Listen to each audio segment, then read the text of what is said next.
दिल्ली में कोयले की कमी से आ रही बिजली के संकट को लेकर दिल्ली सरकार ने केंद्र सरकार को एक लेटर लिखा था, जिस पर केंद्रीय ऊर्जा मंत्री आर.के. सिंह ने जवाब देते हुए कहा कि दिल्ली सरकार गलत जानकारी देकर लोगों को गुमराह कर रही है। वहीं केंद्रीय मंत्री के इस जवाब पर दिल्ली के ऊर्जा मंत्री सत्येंद्र जैन ने कहा कि दिल्ली सरकार ने अपने पत्र में जिन आंकड़ों का उल्लेख किया था वो केंद्र द्वारा प्रबंधित राष्ट्रीय ऊर्जा पोर्टल के ही हैं। सत्येंद्र जैन ने केंद्र सरकार को जवाब देते हुए कहा कि मैं आपको सूचित करना चाहता हूं कि दिल्ली की एनसीटी को बिजली की आपूर्ति करने वाले कुछ एनटीपीसी स्टेशनों के लिए मेरे पत्र दिनांक 24/8/2022 में उल्लेखित आंकड़े दैनिक कोयला रिपोर्ट पर आधारित थे, जो भारत सरकार के राष्ट्रीय पावर पोर्टल से लिए गए हैं। बता दें कि दिल्ली सरकार ने पिछले हफ्ते केंद्र को पत्र लिखकर दिल्ली को बिजली आपूर्ति करने वाले एनटीपीसी बिजली संयंत्रों में कोयले की स्टॉक की जानकारी दी थी। दिल्ली सरकार ने केंद्र से इन संयंत्रों को कोयले की उपलब्धता सुनिश्चित करने का अनुरोध किया था। इस पत्र के जवाब में केंद्रीय ऊर्जा मंत्री ने कहा था कि दिल्ली सरकार गलत जानकारी के साथ जनता को गुमराह कर रही है। इसके साथ ही दिल्ली सरकार द्वारा गलत आंकड़ों से दहशत पैदा करने की कोशिश की गई। केंद्रीय मंत्री ने बताया था कि दादरी में 29 अप्रैल तक कोयले के स्टॉक को 2,24,000 टन था, जबकि ऊंचाहार में 97,62,000 टन था और स्टॉक की दैनिक आधार पर भरपाई की जा रही है।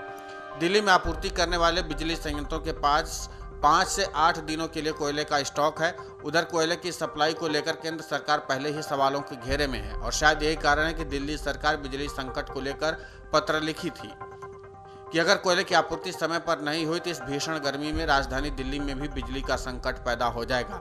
अब इस मामले को लेकर केंद्र और दिल्ली की केजरीवाल सरकार आमने सामने है, क्योंकि दिल्ली में गर्मी का स्तर लगातार बढ़ता जा रहा है और ऐसे में दिल्ली की जनता बिजली की कटौती को झेल नहीं पाएगी। यहाँ पर आपको बता दें कि दिल्ली में अब तक की सबसे अधिक बिजली की मांग 7,409 मेगावाट की थी, जो 2 जुलाई 2019 को दर्ज की गई थी। वहीं बिजली कंपनियों का कहना है कि पिछले 1 से 2 महीने में दिल्ली में बिजली की खपत में काफ़ी तेजी से इजाफा हुआ है और लगातार बिजली की खपत बढ़ती ही जा रही है। ऐसे में बिजली कंपनियों पर भी बिजली खपत को लेकर अब दबाव बढ़ने लगा है और सबसे ज़्यादा प्राथमिकता अस्पताल और सरकारी कार्यालयों को देनी होगी, क्योंकि इन्हीं 2 स्थानों पर बिजली की खपत काफ़ी ज़्यादा है।